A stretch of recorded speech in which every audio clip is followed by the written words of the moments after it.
एक दिन गौतम बुद्ध अपने शिष्यों के साथ एकदम शांत बैठे हुए थे। उन्हें इस प्रकार बैठे देख शिष्य चिंतित हुए कि कहीं वह अस्वस्थ तो नहीं है। एक शिष्य ने उनसे पूछा कि आज वह मौन क्यों बैठे हैं, क्या शिष्यों से कोई गलती हो गई है। इसी बीच एक अन्य शिष्य ने पूछा कि क्या वह अस्वस्थ हैं, पर बुद्ध मौन रहे।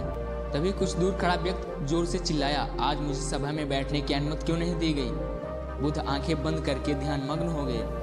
वह व्यक्ति फिर से चिल्लाया, मुझे प्रवेश की अनुमति क्यों नहीं मिली।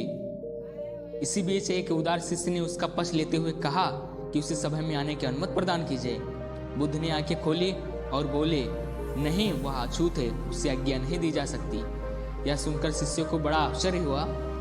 बुद्ध उसके मन का भाव समझ गए और बोले, हाँ, वह अछूत है। इस पर कई शिष्य बोले, हमारे आश्रम में जात पात का भेद ही नहीं, फिर वह अछूत कैसे हो गया। तब बुद्ध ने समझाया, आज वह क्रोधित होकर आया है।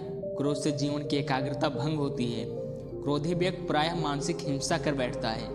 इसलिए जब तक वह क्रोध में रहता है तब तक अछूत होता है। इसलिए उसे कुछ समय एकांत में खड़े रहना चाहिए। क्रोधित शिष्य भी बुद्ध की बातें सुन रहा था। पश्चाताप के अग्नि में तप रहा था।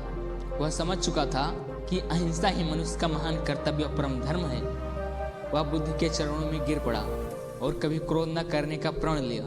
शिक्षा आशय यह है कि क्रोध के कारण व्यक्ति अनर्थ कर बैठता है और पश्चाताप उसे बाद में होता है जिसका कोई लाभ नहीं मिलता। इसलिए हमें क्रोध नहीं करना चाहिए। असल मायने में क्रोधित व्यक्ति अछूत होता है और उसे अकेला छोड़ देना चाहिए। क्रोध करने से तन, मन और धन तीनों की हानि होती है। क्रोध से ज़्यादा हानिकारक और कोई वस्तु नहीं है।